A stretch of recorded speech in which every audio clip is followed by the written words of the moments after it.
අයිබෝවන් යාළුවනේ. ඔන්න අපේ හපුතලේ ගමනේ දෙවෙනි දවස උදා වුණා. බලන්නකෝ අද උදේම අපි ඉන්න හෝටලේ ඉස්සරහා පෙනෙන දර්ශනය. මුළු පළාතම ලස්සන මීදුමෙන් වැහිලා. තවත් පැත්තකින් රන්වන් පාටට උදෑසන අවුකිරණ වැටිලා හරීම මායාවී පෙනුමක් තියෙන්නේ. මේ වගේ දර්ශනයක් බලලා දවසක් පටන් ගන්න ලැබෙනවා කියන්නෙම මනසට පුදුම නිදහසක් තියෙන්නේ. ඔන්න ඉතින් අද අපේ ලෑස්තියේ හපුතලේ තියෙන සුන්දරම සහ ඓතිහාසිකම තැනකට යන්න. ඒ තමයි ලෝක ප්‍රසිද්ධ ලිප්ටන් සීට් නැරඹුම් ස්ථානය. අපි දැන් මෙතන ඉඳන් අපේ ගමන පටන් ගන්නවා. ඔයාලත් එන්න අපිත් එක්කම යන්න.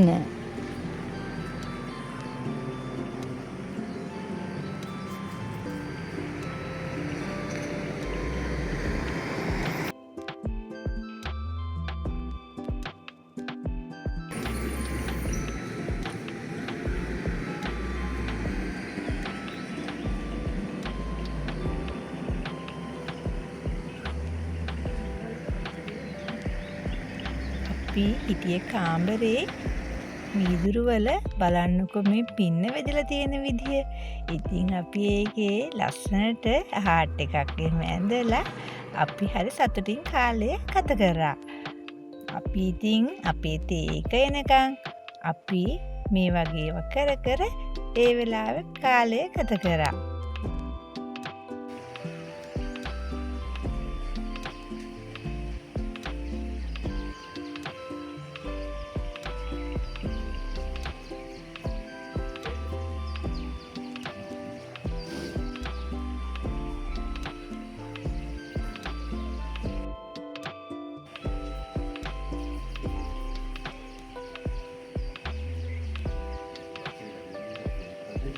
ඔන්න ඉතින් යාළුවනේ අපේ උදෑසන තේක අපිට දැන් ලැබුණා. අපි ඉතින් ලස්සනට තේක තියලා ෆොටෝ ෂූට් එකකුත් කරා.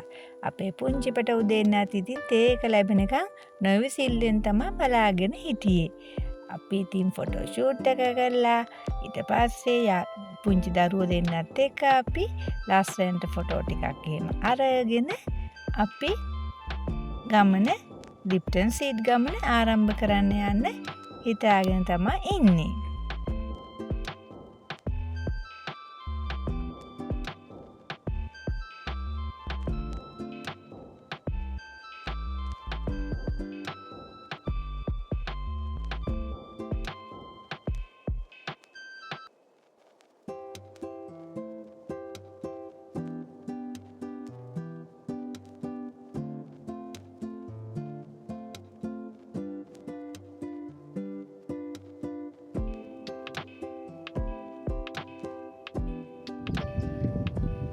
ලිප්ටන් සීට් එකට යන්න තියෙන්නේ සුප්‍රසිද්ධ දඹදැන්න තේවත්ත මැදින්. වටපිටාව පුරාම පෙනෙන්නේ හරිත වර්ණයෙන් බැබලෙන තේ ආයවල්.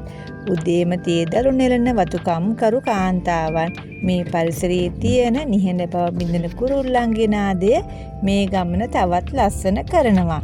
හපුතලේ නගරයේ ඉඳන් කිලෝමීටර 16ක් විතර ආවහම අපිට මේ අපූර්ව ස්ථානයට ළඟා වෙන්න පුළුවන්. ඔන්න යාළුවනේ අපි අවසානයේදී මුහුදු මට්ටමේ සිට අඩි 6483ක්, ඒ කියන්නේ මීටර 1976ක් පමණ උසින් පිහිටි ලිප්ටන් සීට් එකට ආවා.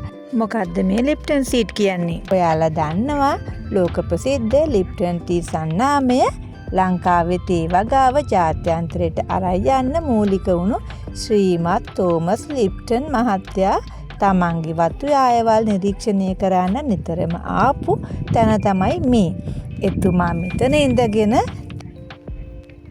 තේ බොමින් මේ සුන්දරත්වයේ විඳපු නිසා තමයි මේකට ලිප්ටන් සීට් කියලා කියන්නේ. මෙතන එතුමාගේ ලස්සන අනුරකුත් නිර්මාණය කරලා තියෙනවා. අහස හොඳටම පැහැදිලි දවසට මෙතන ඉඳන් ලංකාවේ පළාත් 5ක්, ඒ කියන්නේ මධ්‍යම පළාත, ඌව පළාත, සබරගමුව පළාත, දකුණු පළාත සහ නැගෙනහිර පළාත බලා ගන්න පුළුවන් කියලා කියනවා. ලිප්ටන් සීට් එක බලන්න යන්න හොඳම වෙලාව තමයි උදේ 6ත් 8ත් අතර කාලය. උදේ 9ත් 10ත් අතර විතර වෙද්දි මුළු ප්‍රදේශයම ඝන මීදුමින් වැහිලා යන නිසා ඈත පේන්නේ නැතුව යනවා.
එන්නක චුට්ට පුරගෙන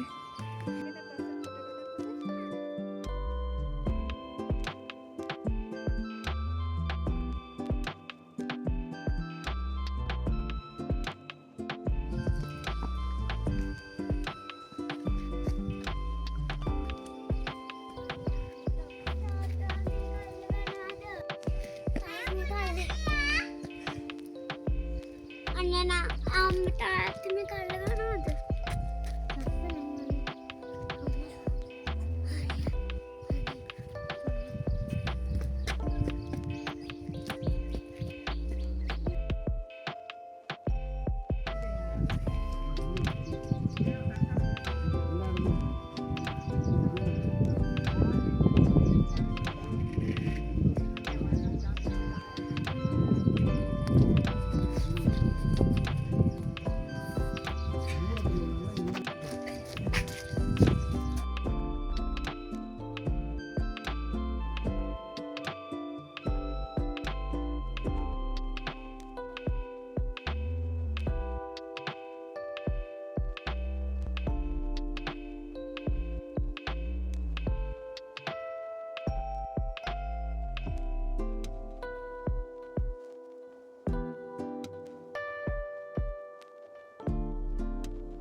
ඒ වගේම දකුණු වෙරළ තීරයේ තියෙන හම්බන්තොට වරාය, ලයිට් හවුස් වගේම ඈතින් තියෙන උඩවලව ජලාශය පවා ඉතාමත් පැහැදිලිව දකින්න ලැබෙනවා.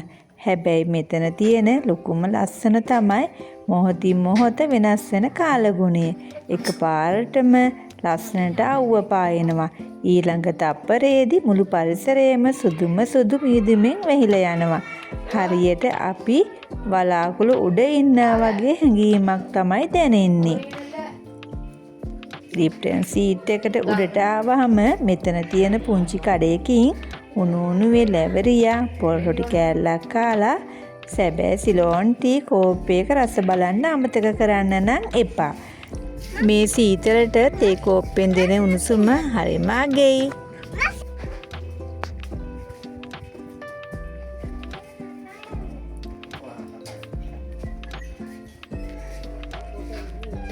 මේ ලිප්ටන් සීඩ් ගමනේදී කියන්න ඕන විශේෂම දෙයක් තව තියෙනවා.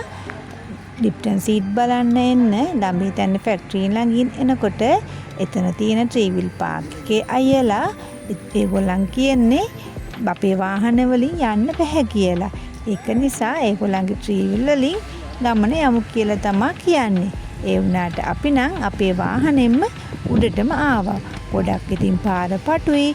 පටු වුණාට ඉතින් තාමත් පරිස්සමෙන්ම අපි උඩට ආවා. එකිනෙකට වාහන දෙකක් මාරු වෙන තරම් පාර ලොකු නැහැ. ඒ වුණාට ඉතින් පරිස්සමෙන් වාහනේ අපිට උඩට කරගෙන යන්න පුළුවන්.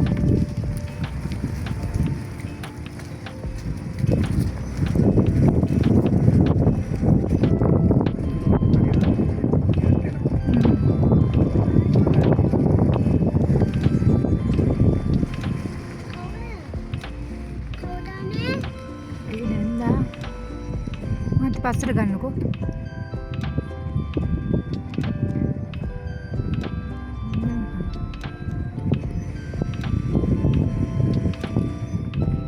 පස්සට අරගෙන ගන්නවද?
ඉතින් යාළුවනේ අපිට ආවොත් අනිවාර්යයෙන්ම උදේම එන්න ඕන තැනක් තමයි ලිප්ටන් සීඩ් කියන්නේ.